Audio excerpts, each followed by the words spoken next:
আসসালামু আলাইকুম। সংবাদে আপনাদের সবাইকে স্বাগত জানাচ্ছি। আমি ফিরোজ তোহা। শুরুতেই সংবাদ শিরোনাম।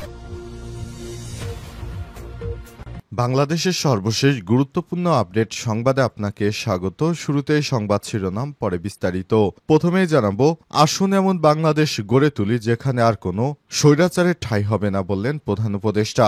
অন্তর্বর্তীকালীন সরকারের প্রধান উপদেষ্টা প্রফেসর ডক্টর মোহাম্মদ ইউনূস জানিয়েছেন, আজ বিকাল ৫টায় তিনি জাতির উদ্দেশ্যে জুলাই ঘোষণাপত্র পাঠ করবেন। তিনি বলেছেন, আসুন আমরা এমনভাবে বাংলাদেশ গড়ে তুলি যেখানে আর কোনোদিনও কোনো স্বৈরাচারের জায়গা হবে না। এরপর জানাবো, জুলাই ঘোষণাপত্রের অনুষ্ঠানে যোগ দিচ্ছে মির্জা ফখরুলের নেতৃত্বে বিএনপির ৫ নেতা। অন্তর্বর্তীকালীন সরকারের প্রধান উপদেষ্টা অধ্যাপক ড মোহাম্মদ ইউনূস আজ বিকালে জাতীয় সংসদের দক্ষিণ প্লাজায় জুলাই ঘোষণাপত্র পাঠ করবেন। এই অনুষ্ঠানে বিএনপির মহাসচিব মির্জা ফখরুলের নেতৃত্বে ৫ সদস্যের একটি প্রতিনিধি দল এই অনুষ্ঠানে যোগ দিচ্ছে।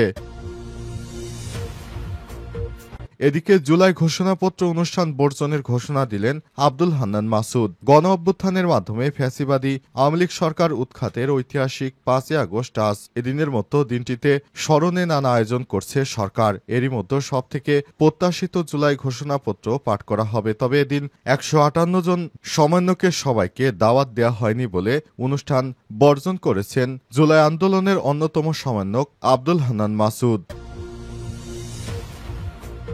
এদিকে খুলে দেয়া হলো কাপ্তাই বাঁধের সবকয়টি জলকপাট। রাঙামাটির কাপ্তাই হ্রদে পানির চাপ বৃদ্ধি পায় সিদ্ধান্তের পরিবর্তন করে ১৬টি জলকপাট খুলে দেওয়া হয়েছে, যা প্রতি সেকেন্ডে ৯,০০০ কিউসেক পানি ছাড়া হচ্ছে।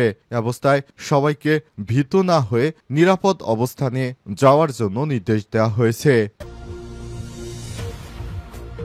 এবং সর্বশেষ জানাবো, দেশের ৪ জেলায় বন্যার আশঙ্কা। টানা বৃষ্টিপাতে দেশের সব নদ নদীর পানি বৃদ্ধি পেয়েছে। অবস্থায় আগামী ২ দিন বৃষ্টিপাতের ফলে দেশের ৪ জেলার নিম্নাঞ্চলে বন্যা পরিস্থিতি সৃষ্টি হতে পারে, এমন আশঙ্কার কথা জানিয়েছে পানি উন্নয়ন বোর্ডের বন্যা পূর্বাভাস ও সতর্কীকরণ কেন্দ্র। দেশের নদ নদীর বর্তমান অবস্থা তুলে ধরে বন্যা পূর্বাভাস এই সতর্কীকরণ কেন্দ্র জানিয়েছে, গত ২৪ ঘন্টায় দেশের অভ্যন্তরে ঢাকা ও রংপুর বিভাগে মাঝারি থেকে ভারী এবং সিলেট ও ময়মনসিংহ বিভাগে ভারী থেকে অতি ভারী বৃষ্টিপাত পরিলক্ষিত হচ্ছে। অবস্থায় ৪ জেলায় বন্যার আশঙ্কা দেখা দিয়েছে। প্রিয় দর্শক, এতক্ষণ শুনছিলেন সংবাদ শিরোনাম, এবারে বিস্তারিত। তবে তার আগে বন্ধুরা, অনুরোধ থাকবে সংবাদটিতে একটি লাইক দিন। এই চ্যানেলে আপনি নতুন হয়ে থাকলে আমাদের সংবাদটি দেখতে দেখতে চ্যানেলটি সাবস্ক্রাইব করে রাখুন। কমেন্ট করে বন্ধুরা আপনার মূল্যবান মতামত জানিয়ে দিন আপনি বিশ্বের কোন দেশ থেকে বা বাংলাদেশের কোন স্থান থেকে আমাদের সংবাদটি দেখছেন এবং শুনছেন। আর বন্ধুরা, এই সংবাদটি আপনার সোশ্যাল মিডিয়া ফেসবুকে শেয়ার করে বন্ধুদেরও দেখার সুযোগ করে দিন। এবারে বিস্তারিত। আসুন এমন বাংলাদেশ গড়ে তুলি যেখানে আর কোনো স্বৈরাচারের ঠাঁই হবে না, বললেন প্রধান উপদেষ্টা। অন্তর্বর্তীকালীন সরকারের প্রধান উপদেষ্টা অধ্যাপক ড মোহাম্মদ ইউনূস বলেছেন, জুলাই আমাদের নতুন করে আশার আলো, একটি ন্যায় এবং সাম্যভিত্তিক বৈষম্য ও দুর্নীতিমুক্ত বাংলাদেশ গড়ার স্বপ্ন দেখিয়েছে। হাজারো শহীদদের আত্মত্যাগ আমাদের রাষ্ট্র সংস্কারের যে সুযোগ এনে দিয়েছে তা যে কোনো মূল্যে রক্ষা করতে হবে। তিনি আরও বলেছেন, পতিত স্বৈরাচার এবং তার স্বার্থলোভী গোষ্ঠী এখনও দেশকে ব্যর্থ করার নানা ষড়যন্ত্রে লিপ্ত। দলমত নির্বিশেষে সবাইকে ঐক্যবদ্ধভাবে এই ষড়যন্ত্রকে মোকাবেলা করতে হবে। আসুন সবাই মিলে এমন এক বাংলাদেশ গড়ে তুলি যেখানে আর কোনো স্বৈরাচারের ঠাঁই হবে না। ৫ই আগস্ট জুলাই গণ অভ্যুত্থান দিবস উপলক্ষে দেওয়া বাণীতে প্রধান উপদেষ্টা এসব কথা বলেছেন।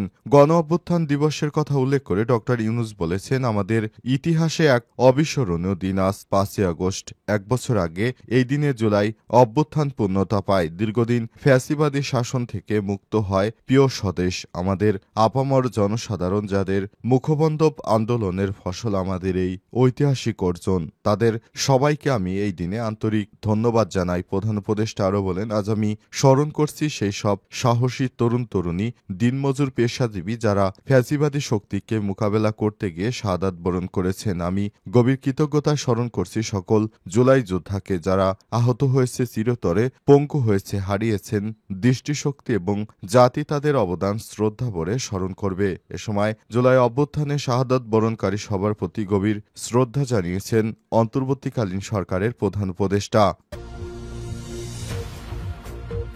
জুলাই ঘোষণাপত্র পাঠ অনুষ্ঠানে যাবেন মির্জা ফখরুল সহ ৫ বিএনপি নেতা।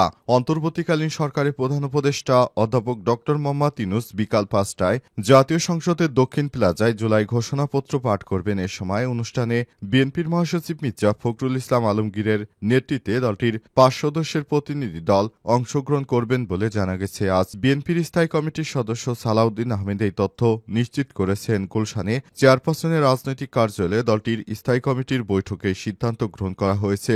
বিএনপির মহাসচিব মির্জা ফখরুল ইসলামের নেতৃত্বে বিএনপির এই প্রতিনিধি দল জুলাই ঘোষণাপত্রের ওই অনুষ্ঠানে অংশগ্রহণ করবেন। সেখানে অন্তর্বর্তীকালীন সরকারের প্রধান উপদেষ্টা দেশবাসীর প্রতি জুলাই ঘোষণাপত্র পাঠ করবেন এবং সেখান থেকে জানা যাচ্ছে অন্তর্বর্তীকালীন সরকারের প্রধান উপদেষ্টা প্রফেসর ড মোহাম্মদ ইউনূস যে ঘোষণাপত্র দিবেন সেখানে বিএনপি সহ বিভিন্ন রাজনৈতিক দলের নেতৃত্ববৃন্দ উপস্থিত থাকবেন।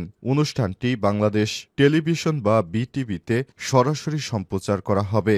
অন্তর্বর্তীকালীন সরকারের প্রধান উপদেষ্টা ক্ষমতা আসার পর থেকে নানা চ্যালেঞ্জের মুখে তিনি রাষ্ট্র পরিচালনা করছেন। অবশেষে শিক্ষার্থীদের সেই কাঙ্ক্ষিত ঘোষণাপত্র আজ ৫ আগস্টই দিতে চলেছেন, যেটি শিক্ষার্থীর জন্য অত্যন্ত ভালো একটি ব্যাপার। কারণ তারা যেভাবে বিপ্লব করেছে, তাদের যদি এই ঘোষণাপত্র না দেয়া হয় তাহলে ভবিষ্যতে যে কোনো সরকার চাইলেই তাদের বিদ্রোহী ঘোষণা করে তারপর ফাঁসির মঞ্চে ঝুলাতে পারবে।